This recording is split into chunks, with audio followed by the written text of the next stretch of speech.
Hello friends, welcome back to Smart study.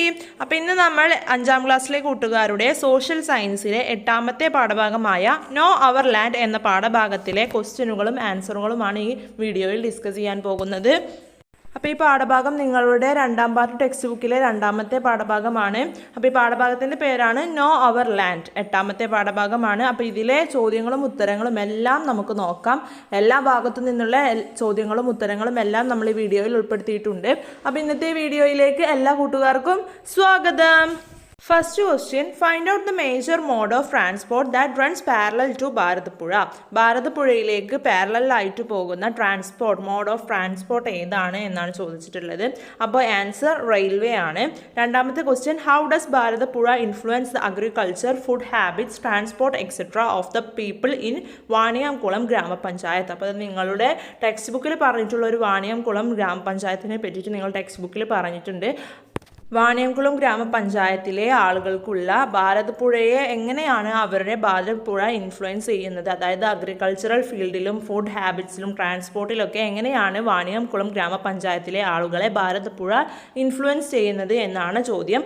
അതിൻ്റെ ഉത്തരം നോക്കാം. ഫസ്റ്റ് പോയിന്റ് ആണ്, the fertile soil on the banks of Bharathappuzha is suitable for agriculture. ഭാരതപ്പുഴയുടെ തീരത്തുള്ള fertile soil അഗ്രികൾച്ചറിനൊക്കെ more suitable ആയിട്ടുള്ള സോയിലാണ്. Most of the areas of the panchayat are the catchment areas of Bharathappuzha. ആ പഞ്ചായത്തിലുള്ള മോസ്റ്റ് ഓഫ് ദ ഏരിയാസും ഭാരതപ്പുഴയുടെ ഏരിയയുമായി കാച്ച്മെന്റ് ചെയ്തിട്ടുള്ളതാണ്. അടുത്ത പോയിന്റാണ്, the river is used for water transport and fishing. ആ റിവർ വാട്ടർ ട്രാൻസ്പോർട്ടിനും അതേപോലെ ഫിഷിങ്ങിനൊക്കെ യൂസ് ചെയ്യുന്നുണ്ട്. അതേപോലെ the fertile soil along the banks of the river contributes to agricultural prosperity. ആ റിവറിൻ്റെ ബാങ്ക്സിലുള്ള ഫെർട്ടൈൽ സോയിൽ അവിടുത്തെ അഗ്രികൾച്ചറൽ പ്രോസ്പെരിറ്റിക്കൊക്കെ കോൺട്രിബ്യൂട്ട് ചെയ്യുന്നുണ്ട്. അപ്പോൾ ഇത്രയൊക്കെ പോയിന്റ്സ് ആണ് അഗ്രികൾച്ചറൽ ഫീൽഡിലും അതേപോലെ ഫുഡ് ഹാബിറ്റ്സിലും ട്രാൻസ്പോർട്ടിലൊക്കെ വാണിയംകുളം ഗ്രാമപഞ്ചായത്തിന് ഭാരതപ്പുഴ നൽകുന്ന കോൺട്രിബ്യൂഷൻസ്. മൂന്നാമത്തെ question, what are the 3 physiographical divisions of Kerala. കേരളത്തിനെ 3ആയിട്ട് തരംതിരിച്ചിട്ടുണ്ട്. അപ്പോൾ അത് ഏതൊക്കെയാണ് എന്നാണ് ചോദിച്ചിട്ടുള്ളത്. അപ്പോൾ നമുക്ക് നോക്കാം. Answer highland, midland and coastal area. അപ്പോൾ ഇങ്ങനെയാണ് കേരളത്തിനെ ഫിസിയോഗ്രഫിക്കൽ ഡിവിഷൻസ് ആക്കിയിട്ട് തിരിച്ചിട്ടുള്ളത്. നാലാമത്തെ question, write a note on the physiography of Kerala. കേരളയിലെ ഫിസിയോഗ്രഫി ഏതൊക്കെയാണെന്ന് നമ്മൾ പറഞ്ഞു. അതിനെ കുറിച്ചിട്ട് നോട്ട് എഴുതാനാണ് പറഞ്ഞിട്ടുള്ളത്. അപ്പോൾ നമുക്ക് നോക്കാം. Highland, it is a physiographical section that is located about 75 meters above sea level and includes hills, mountains and peaks. Highland എന്ന് പറയുന്നത് ഒരു ഫിസിയോഗ്രഫിക്കൽ സെക്ഷൻ ആണ്. അത് ലൊക്കേറ്റ് ചെയ്യുന്നത് സീ ലെവലിൽ നിന്നും 75 meters എബോവ് ആണ്. അതിൽ ഹിൽസ്, മൗണ്ടെയിൻസ് ആൻഡ് പീക്സ് ഒക്കെയാണ് ഇൻക്ലൂഡ് ചെയ്യുന്നത്. Highland is A region that receives heavy rainfall and generally full of greenery. Highland എന്ന് പറയുന്നത് ഹെവി റെയിൻഫോൾ കിട്ടുന്ന സ്ഥലവും അതേപോലെ ഫുൾ ഓഫ് ഗ്രീനറി ഉള്ള ഒരു സ്ഥലവുമാണ്. All the 44 rivers of Kerala originate from the highlands. നമ്മുടെ കേരളത്തിലുള്ള 44 റിവേഴ്സും ഒറിജിൻ ചെയ്യുന്നത് ഹൈലാൻഡ്സിൽ നിന്നുമാണ്. അടുത്തതാണ് midland. Midland is a physiographical division located between the highlands and the coastal region. ഹൈലാൻഡ്സിൻ്റെയും കോസ്റ്റൽ റീജിയൻ്റെയും ഇടയിൽ ലൊക്കേറ്റ് ചെയ്യുന്ന ഒരു ഫിസിയോഗ്രഫിക്കൽ ഡിവിഷനാണ് മിഡ്ലാൻഡ് എന്ന് പറയുന്നത്. The altitude of this area ranges from 7.5 meters to 75 meters above sea level. ഇതിൻ്റെ altitude എന്ന് പറയുന്നത് 7.5 meters റേഞ്ച് മുതൽ 75 meters above sea level വരെയാണ്. The Midland is characterized by hillocks, valleys and river banks. Midlands ഹില്ലോക്സും അതേപോലെ വാലീസും river ബാങ്ക്സും ഒക്കെ അടങ്ങുന്ന ഒരു സ്ഥലമാണ് മിഡ്ലാൻഡ് എന്ന് പറയുന്നത്. അടുത്തത് coastal area. This is a landscape that is adjacent to the Lakshadweep sea. Lakshadweep സീയോട് അഡ്ജസൻറ്റ് ചെയ്ത് കിടക്കുന്ന ഒരു ലാൻഡ്സ്കേപ്പ് ആണ് കോസ്റ്റൽ ഏരിയ എന്ന് പറയുന്നത്.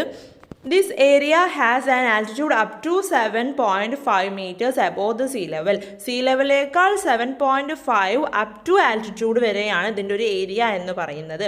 അപ്പോൾ ഇതാണ് highland, midland and coastal area. അഞ്ചാമത്തെ question, place a tracing paper over the given political map and draw the districts.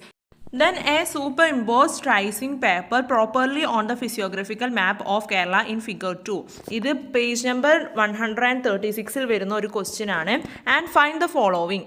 ഒരു ട്രേസിംഗ് പേപ്പർ പൊളിറ്റിക്കൽ മാപ്പിൻ്റെ മേലെ വെച്ചിട്ട് ആ ഡിസ്ട്രിക്ട്സ് ഒക്കെ വരച്ചെടുക്കാനും അതേപോലെ ഒരു super impose tracing paper properly ഒരു ഫിസിയോഗ്രഫിക്കൽ മാപ്പിൻ്റെ കേരളത്തിൻ്റെ ഒരു ഫിസിയോളജിക്കൽ മാപ്പിൻ്റെ മേലെ വെക്കാനും എന്നിട്ട് അതിൽ നിന്നുള്ളത് കാര്യങ്ങൾ കണ്ടുപിടിക്കാനുമാണ് നമ്മളോട് പറഞ്ഞിട്ടുള്ളത്. Physiographic divisions consisting of each district, highland, midland, coastal area. ആ മാപ്പ് നിങ്ങളുടെ ടെക്സ്റ്റ് ബുക്കിൽ ഉണ്ടാവും. അത് നോക്കിയാൽ നിങ്ങൾക്ക് മനസ്സിലാവും ഈച്ച് ഡിസ്ട്രിക്റ്റിലും കൺസിസ്റ്റ് ചെയ്തിരിക്കുന്ന physiographical divisions highland, midland, coastal area ആണ്. District with coastal areas. Coastal areas ഉള്ള ഡിസ്ട്രിക്ട്സ് ഏതൊക്കെയാണ്? തിരുവനന്തപുരം, കൊല്ലം, ആലപ്പുഴ, എറണാകുളം, തൃശ്ശൂർ, മലപ്പുറം, കോഴിക്കോട്, കണ്ണൂർ, കാസർഗോഡ്. അപ്പോൾ ഇത്രയും ഡിസ്ട്രിക്റ്റിലാണ് കോസ്റ്റൽ ഏരിയാസ് ഉള്ളത്. അടുത്തത് district comprising all 3 physiographic categories. എല്ലാ 3 ഫിസിയോഗ്രഫിക്കൽ കാറ്റഗറീസും കംപ്രൈസ് ചെയ്തിരിക്കുന്ന districts Thiruvananthapuram, Kollam, Ernakulam, Kannur and Kasaragod. അപ്പോൾ ഇത്രയും കാര്യങ്ങളാണ് ആ ഒരു പൊളിറ്റിക്കൽ മാപ്പിൽ കൊടുത്തിട്ടുള്ളത്. നമുക്ക് അടുത്ത ക്വസ്റ്റ്യൻ നോക്കാം. ആറാമത്തെ question, what are the 2 main rainy seasons in Kerala? കേരളത്തിലുള്ള 2 മെയിൻ റെയിനി സീസൺസ് ഏതൊക്കെയാണ് എന്നാണ് ചോദിച്ചിട്ടുള്ളത്. അപ്പോൾ answer south west monsoon or കാലവർഷം, നോർത്ത് വെസ്റ്റ് മൺസൂൺ ഓർ തുലാവർഷം. അപ്പോൾ ഈ 2 മെയിൻ റെയിനി സീസൺസ് ആണ് കേരളത്തിലുള്ളത്. അടുത്തത് 7th question, Kerala receives most of the rainfall during which rainy season? ഏത് റെയിനി സീസണിലാണ് കേരളത്തിൽ കൂടുതലും റെയിൻഫോൾ ലഭിക്കുന്നത് എന്നാണ് ചോദിക്കുന്നത്. അപ്പോൾ ഏതിലാണ്? Answer south west monsoon. 8th question, how is soil formed? എങ്ങനെയാണ് സോയിൽ ഫോം ചെയ്യുന്നത്? Answer the process of weathering of rock to form soil takes a long time. ഒരുപാട് ടൈം എടുത്തിട്ട് വെതറിംഗ് മൂലം ഉണ്ടാകുന്ന, അതായത് വെതറിംഗ് മൂലം റോക്കിൽ നിന്നും ഫോം ചെയ്യുന്നുണ്ട് സോയിൽ. അതേപോലെ തന്നെ topography, climate, rock structure and age, the activity of plants, animals and other micro organisms contribute to soil formation. Topography, അതേപോലെ climate, rock structure and age, പിന്നെ അതേപോലെ തന്നെ പ്ലാന്റ്സിൻ്റെയും അനിമൽസിൻ്റെയും അതർ മൈക്രോ ഓർഗാനിസംസിൻ്റെയും ആക്ടിവിറ്റി മൂലവും സോയിൽ ഫോം ചെയ്യുന്നുണ്ട്. അതുപോലെ തന്നെ it is estimated that it takes more than 1000 years for the formation of soil of 1 inch thickness. 1 inch തിക്നെസ്സിൽ സോയിൽ ഫോം ചെയ്യാൻ എടുക്കുന്ന ഒരു ടൈം എന്ന് പറയുന്നത് മോർ ദാൻ 1000 ഇയേഴ്സ് ആണ്. ഇങ്ങനെയുള്ള രീതിയിലൊക്കെയാണ് സോയിൽ നമ്മുടെ ഭൂമിയിൽ ഫോം ചെയ്യുന്നത്. നമുക്ക് അടുത്ത ക്വസ്റ്റ്യൻ നോക്കാം. 9ാമത്തെ question, what are the main soil types in Kerala? നമ്മുടെ കേരളത്തിൽ ഒരുപാട് ടൈപ്സ് സോയിൽ ഉണ്ട്. അപ്പോൾ ഏതൊക്കെയാണ് ആ ടൈപ്സ് സോയിൽ എന്നാണ് ചോദിച്ചിട്ടുള്ളത്. അപ്പോൾ answer laterite soil, greyish Onattukara soil, red soil, alluvial soil, forest soil, black soil and peat soil. അപ്പോൾ ഇത്രയൊക്കെ തരത്തിലുള്ള സോയിൽസ് ആണ് നമ്മുടെ കേരളത്തിലുള്ളത്. അടുത്ത് നമുക്ക് 10ാമത്തെ ക്വസ്റ്റ്യൻ നോക്കാം. 10ാമത്തെ question, collect more information about important types of soil with the help of the teacher, make notes and present them in the class. സോയിലിനെ പറ്റിയിട്ട് കൂടുതൽ ഇൻഫോർമേഷൻസ് കളക്ട് ചെയ്യുക, അത് ടീച്ചറുടെ ഹെൽപ്പോട് കൂടി ചെയ്യാനാണ് പറഞ്ഞിട്ടുള്ളത്. എന്നിട്ട് നോട്ട് മേക്ക് ചെയ്തിട്ട് അത് ക്ലാസ്സിൽ പ്രസൻറ്റ് ചെയ്യാനാണ് പറഞ്ഞിട്ടുള്ളത്. അപ്പോൾ നമുക്ക് നോക്കാം, ലാറ്ററൈറ്റ് സോയിൽ എന്ന് പറഞ്ഞാൽ എന്താണ് എന്ന് നോക്കാം. This is the most common type of soil in Kerala. കേരളത്തിൽ കണ്ടുവരുന്ന മോസ്റ്റ് കോമൺ ആയിട്ടുള്ള ഒരു സോയിൽ എന്ന് പറയുന്നത് ലാറ്ററൈറ്റ് സോയിലാണ്. These soils are more acidic. ഈ സോയിൽ കൂടുതലും അസിഡിക് ആണ്. It becomes sticky when wet and hard when exposed to sunlight. ഈ സോയിൽ സ്റ്റിക്കിയാണ്, അതുപോലെ തന്നെ അത് വെറ്റായി കഴിഞ്ഞിട്ടുണ്ടെങ്കിൽ ഹാർഡ് ടു എക്സ്പോസ്ഡ് ടു സൺലൈറ്റിനോട് എക്സ്പോസ് ചെയ്യാൻ വെരി ഹാർഡായിട്ടുള്ള ഒരു സോയിലാണ്. Cultivation should be done by adding lime add ചെയ്തിട്ടുണ്ടെങ്കിൽ കൾട്ടിവേഷൻ ഒന്നും കൂടെ നമുക്ക് ചെയ്യാൻ പറ്റും. Suitable for coconut, banana, black pepper, cashew, tapioca and palms. ഈ സോയിൽ ഒന്നും കൂടി സൂട്ടബിൾ ആയിട്ട് കൾട്ടിവേറ്റ് ചെയ്യാൻ പറ്റുന്നത് coconut, banana, black pepper, cashew, tapioca and palms ആണ്. അടുത്തത് greyish Onattukara soil, ash coloured സോയിലാണ്. Low in organic matter and high in salinity കൂടുതലും അതേപോലെ ഓർഗാനിക് മാറ്റർ കുറവുമായിട്ടുള്ള സോയിലാണ്. Paddy can be grown in the lowlands and coconuts and tubers in the upland areas. Lowland ഏരിയാസിൽ പാഡിയും അതേപോലെ തന്നെ up land ഏരിയാസിൽ കോക്കനട്ട്സും ട്യൂബേഴ്സും ഒക്കെ cultivate ചെയ്യാൻ പറ്റുന്ന ഒരു സോയിലാണ് ഗ്രേയിഷ് ഓണാട്ടുകര സോയിൽ. അടുത്തതാണ് red soil. It is mostly found in Thiruvananthapuram and Neyyattinkara areas of Kerala. Red soil കൂടുതലും കണ്ടുവരുന്നത് തിരുവനന്തപുരം അതേപോലെ നെയ്യാറ്റിൻകര ഏരിയാസിലാണ്. Red colour is seen due to high iron content. ഈ റെഡ് കളർ കാണാൻ കാരണം എന്താണ്? ഹൈ അയേൺ കണ്ടന്റ് ഉള്ളത് കൊണ്ടാണ്. Coconut, banana, pepper, cashew and vegetables can be cultivated with balanced fertilisation കൊണ്ട് coconut, banana, pepper, cashew and vegetables ഒക്കെ ഈ ഒരു റെഡ് സോയിൽ കൾട്ടിവേറ്റ് ചെയ്യാൻ പറ്റും. അടുത്തതാണ് alluvial soil. Found on river banks. River ബാങ്ക്സിൽ കാണപ്പെടുന്ന സോയിലാണ് alluvial soil. Fertilisation is high as new slit of deposited after flooding. ഫ്ലഡിന് ശേഷം ഡെപ്പോസിറ്റ് ചെയ്തിട്ടുള്ള ന്യൂ സ്ലിറ്റ് കാരണം ഫെർട്ടിലൈസേഷൻ ഹൈ ആണ്. Mostly seen in the vicinity of Vembanad backwater. Mostly കാണപ്പെടുന്നത് Vembanad back വാട്ടറിലുള്ള വിസിനിറ്റിയിലാണ്. Rice, coconut, banana and vegetables can be cultivated in fertile loam soil. Rice, coconut, banana and vegetables എല്ലാം cultivate ചെയ്യാൻ പറ്റുന്ന മണ്ണാണ് alluvial soil എന്ന് പറയുന്നത്. അടുത്തത് forest soil. 25% of Kerala's total land area is forested soil. കേരളത്തിലെ ടോട്ടൽ ലാൻഡ് ഏരിയയിലും 25% എന്താണ്? ഫോറസ്റ്റ് സോയിലാണ്. It contains acidity, organic matter and nitrogen. ഇതിൽ എസിഡിറ്റിയും ഓർഗാനിക് മാറ്ററും നൈട്രജനും കണ്ടെയ്ൻ ചെയ്തിട്ടുണ്ട്. Forest soil is lost through soil erosion due to deforestation. Deforestation മൂലം ഉണ്ടാവുന്ന സോയിൽ ഇറോഷൻ മൂലം ഫോറസ്റ്റ് സോയിൽ നഷ്ടപ്പെട്ടുകൊണ്ടിരിക്കുകയാണ്. അപ്പോൾ ഇതാണ് ഫോറസ്റ്റ് സോയിൽ. അടുത്തതാണ് black soil. Black soil is found only in the Chittur taluk of Palakkad district in Kerala. കേരളത്തിലുള്ള പാലക്കാട് ഡിസ്ട്രിക്റ്റിലെ ചിറ്റൂർ താലൂക്കിൽ മാത്രമാണ് നമുക്ക് ബ്ലാക്ക് സോയിൽ കാണപ്പെടുന്നത്. It swells when wet and cracks in summer. സമ്മറിൽ ക്രാക്ക് ചെയ്യുകയും അതേപോലെ വെറ്റ് സമയത്ത് സ്വെൽ ചെയ്യുകയും ചെയ്യുന്നുണ്ട് ഈ soil. Suitable for crops like cotton, sugarcane and groundnut. Crops ആയിട്ടുള്ള കോട്ടണും അതേപോലെ ഷുഗർ കെയിനും ഗ്രൗണ്ട് നട്ടിനും എല്ലാം സ്യൂട്ടബിൾ ആയിട്ടുള്ള സോയിലാണ് ബ്ലാക്ക് സോയിൽ എന്ന് പറയുന്നത്. അടുത്തതാണ് peat soil. This type of soil found in wetland areas of Kerala. It is suitable for the growth of mangroves. ഇത് കേരളത്തിലുള്ള വെറ്റ്ലാൻഡ് ആയിട്ടുള്ള ഏരിയാസിലാണ് കൂടുതലും ഈ സോയിൽ കാണപ്പെടുന്നത്.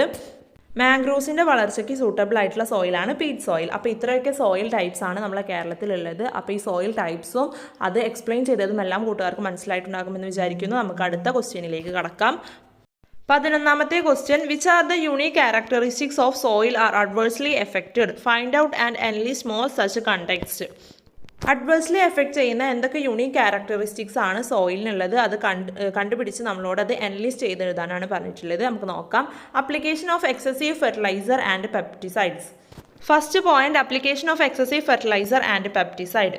എക്സസ് ആയിട്ടുള്ള ഫെർട്ടിലൈസറും പെപ്റ്റിസൈഡ്സും യൂസ് ചെയ്യുന്നുണ്ട്. അതേപോലെ പ്ലാസ്റ്റിക് വേസ്റ്റ് ഇൻ സോയിലിൽ ഇടുന്ന plastic waste, unscientific agricultural practices, unscientific ആയിട്ടുള്ള agricultural practices, deforestation, continuous farming, destruction of hills, unscientific construction and quarrying. Unscientific ആയിട്ടുള്ള കൺസ്ട്രക്ഷൻസും കോറിയിങ്ങും ഇതൊക്കെയാണ് സോയിലിനെ അഡ്വേഴ്സ്ലി എഫക്റ്റ് ചെയ്യുന്ന കാര്യങ്ങൾ. 12ാമത്തെ question. What are the measures that can be adopted for the conservation of soil? Soil conserve ചെയ്യാൻ വേണ്ടിയിട്ട് നമുക്ക് എന്തൊക്കെ മെഷേഴ്സാണ് എടുക്കാൻ പറ്റുക? ആൻസേഴ്സ്: മാംഗ്രൂവ്സ് നട്ടുപിടിപ്പിക്കാം. അതേപോലെ coir geo textiles, stone wall fence, terrace farming, construction of പുളിമുട്ട്, അതേപോലെ afforestation, crop rotation and construction of cheque dams. അപ്പോൾ ഇത്രയൊക്കെ കാര്യങ്ങൾ ചെയ്തു കഴിഞ്ഞാൽ നമുക്ക് സോയിൽ കൺസേർവ് ചെയ്യാൻ പറ്റും. 13ാമത്തെ question. What are the sources of water on earth? എർത്തിലുള്ള വാട്ടർ സോഴ്സസ് ഏതൊക്കെയാണ് എന്നാണ് 13ാമത്തെ question. Answer: rivers, springs, ponds, lakes and wetlands. അപ്പോൾ ഇത്രയൊക്കെ വാട്ടർ സോഴ്സസ് ആണ് നമ്മളെ എർത്തിലുള്ളത്. 14ാമത്തെ question. Classify and list the rivers of Kerala as east flowing and west flowing. ഈസ്റ്റിൽ ഫ്ലോ ചെയ്യുന്ന റിവേഴ്സും അതേപോലെ വെസ്റ്റിൽ ഫ്ലോ ചെയ്യുന്ന റിവേഴ്സും നമ്മളോട് കണ്ടുപിടിച്ചിട്ട് അത് ലിസ്റ്റ് ചെയ്യാനാണ് പറഞ്ഞിട്ടുള്ളത്. അപ്പോൾ നമുക്ക് നോക്കാം. ഈസ്റ്റ് ഫ്ലോവിംഗ് റിവേഴ്സ് നമുക്ക് ആദ്യം നോക്കാം അല്ലേ. നമുക്കറിയാം ഈസ്റ്റിലൂടെ ഫ്ലോ ചെയ്യുന്ന റിവേഴ്സ് 3 എണ്ണമാണുള്ളത്: കബനി, ഭവാനി ആൻഡ് പമ്പാർ. അടുത്തത് west flowing rivers: Periyar, Bharathapuzha, Pamba, Chaliyar, Chalakudy, Kadalundipuzha, Achankovil river, Kallada river, Muvattupuzha, Valapattanam, Chandragiri river, Manimala river, Vamanapuram, Kuppam river, Meenachil, Kuttiyadi, Karamana river, Shiriya river, Kariyankode river, Ithikkara river, Neyyar river, Mahi river, Keecheri river, Kavvayi river, Thanikkundam river, Thalassery river, Mamam river, Chittari river, Ramapuram river, Ayroor river, Manjeshwaram river, Perumba river, Uppala river, Karuvannur river, Anjarakandy river, Tirur river, Nileshwaram river, Pallikkal river, Kallayi river and Korapuzha river and at last Mogral river. അപ്പോൾ ഇത്രയൊക്കെ റിവേഴ്സാണ് വെസ്റ്റിലൂടെ flow ചെയ്യുന്ന reverse. അപ്പോൾ ഈ 14 ക്വസ്റ്റ്യൻസും അതിൻ്റെ ആൻസേഴ്സുമാണ് നമ്മൾ ഇന്ന് ഈ വീഡിയോയിൽ ഡിസ്കസ് ചെയ്തിട്ടുള്ളത്. അപ്പോൾ എല്ലാ കൂട്ടുകാർക്കും ഈ ക്വസ്റ്റ്യൻസും ആൻസേഴ്സും എല്ലാം മനസ്സിലായിട്ടുണ്ടാകുമെന്ന് വിചാരിക്കുന്നു. ഈ വീഡിയോ യൂസ്ഫുൾ ആയിട്ടുണ്ടാകുമെന്ന് വിചാരിക്കുന്നു. Thanks for watching.